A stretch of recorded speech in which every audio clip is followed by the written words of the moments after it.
Hey, thanks everybody for joining us today. Live Music Nation Podcast Festival Edition. I'm your host, Jake Gill. Today we're with Andrew Mace. He is with the Old Salt Festival. Andrew, thanks for joining us.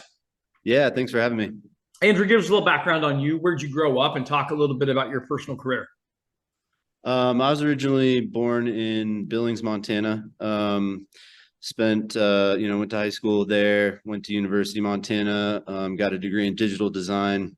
That was in 2009. I had been cooking professionally through college. Went to Portland for about 12 years and kind of just did the restaurant business thing there, all the way up to owning and operating restaurants there, and started a family there in 2020, and was looking for a way to get back home. And I was reached out. I got circled up with the Old Salt Co-op. Right about that time, they were looking for a culinary director. So I was hired on as a culinary director there. Founded Old Salt Co-op with Cole Mannix as well as four Montana ranches. And so we started Old Salt Co-op in 2021, and the Old Salt Festival is kind of a one of the many things that Old Salt Co-op does. We're essentially a meat company, but we also like to have fun, and so connect people with landscapes, wild landscapes, and working lands in Montana. And so that's kind of the idea behind the Old Salt Festival. Very good. What did you enjoy the most about the private sector of just being a culinary artist and working for someone else? What did you enjoy the most about that? When I was in Portland, kind of coming up through the restaurant scene, it was just a super exciting time. Like, so many great chefs like kind of came up at that same time, and so I was just fully immersed in the restaurant business, like living it, eating it, breathing it, sleeping it every day. And just a really exciting time. Lots of energy in the city at that time, and yeah, just really fed off that energy and all the people that I got to work with. So very cool. Now look at the other aspect, and the other, you owned your own, got into the business yourself. What did you really enjoy about that?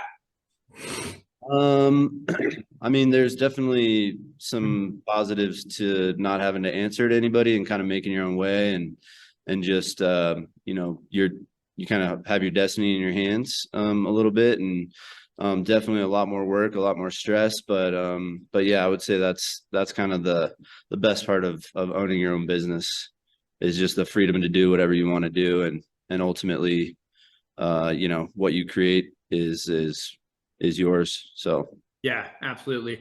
All right, let's jump into the festival. Andrew, describe for us what it looks like. People step into Montana. What are they going to see first thing when they get there? So the festival is hosted by the Mannix Family Ranch, which is a working ranch at the south end of the Blackfoot Valley in Montana, just outside a little town called Helmville. So the festival grounds are at the base of Hoodoo Mountain in this beautiful setting. You can see kind of all through the Blackfoot Valley there, surrounded by mountains.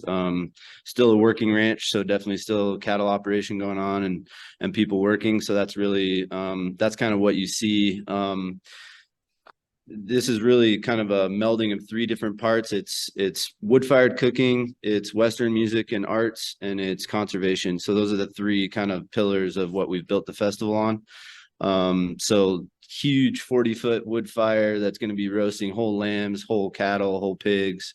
That's all part of the festival experience. Those grand meals every evening over the course of the weekend are included in the festival. So and then, of course, the main stage with music, we've got acts like Brent Cobb, Riddy Armand, Jalon Crosland, Tris Munsick, Eli West Trio. It's definitely like a little bit more of like an underground Western kind of music scene. Not really like a ton of huge names, but definitely like really high quality musicians that are just about to blow up and are getting more and more famous. Summer Dean will be there as well. So yeah, lots of awesome music. And then the conservation piece is really, it's like content around land stewardship, working lands, all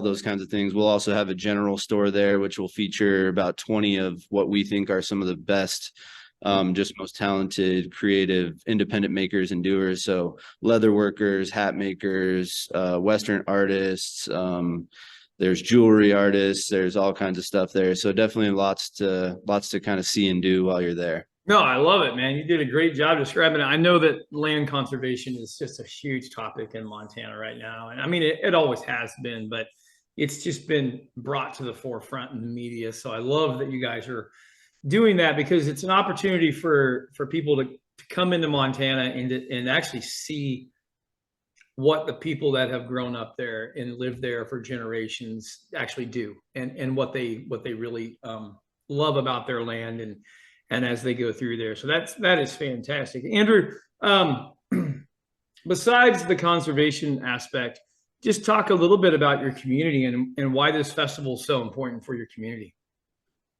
Well, Old Salt Co-op is at its core, it's a meat company. But really the idea behind the festival is to be able to connect people with where their food systems come from ultimately. And, a lot of people, especially in Montana, engage in public lands, whether it's recreation, hunting, fishing, but they don't get to interface with the private lands as much. And I think there's a little bit of gatekeeping going on when it comes to private lands, but they're really like working ranches are the intersection of wildlife, public lands. A lot of ranches do conservation easements, and they work with public lands.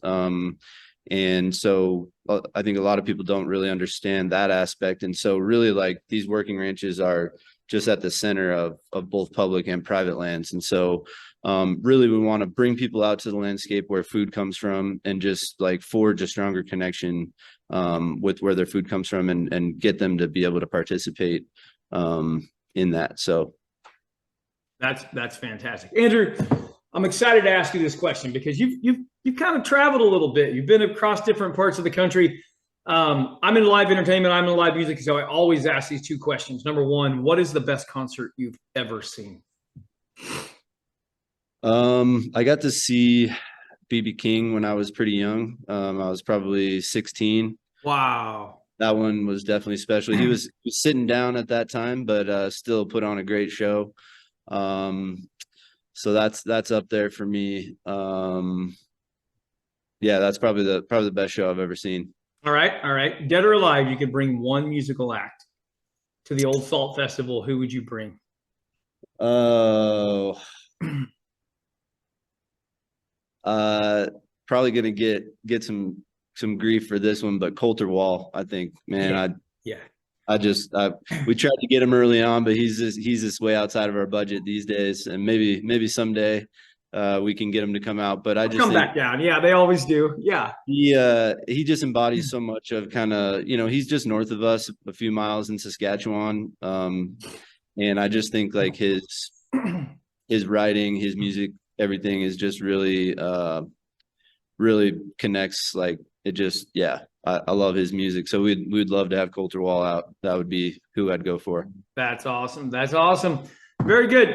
Anderw, how do people find out more about the Old Salt Festival? We're on all the socials, Facebook, Instagram at Old Salt Festival, website's oldsaltcoop.com. You can see the meat company. You can get to the festival page from there. You can check out more of what we're up to. So yeah, that's the best way to do it. Love it. Love what you're doing, man. Anderw, thank you for your time. I know you got to get back. I appreciate you. Yeah, I appreciate you. Thanks. Hey, you're welcome. Well, baby, I'm on it with a bottle of wine.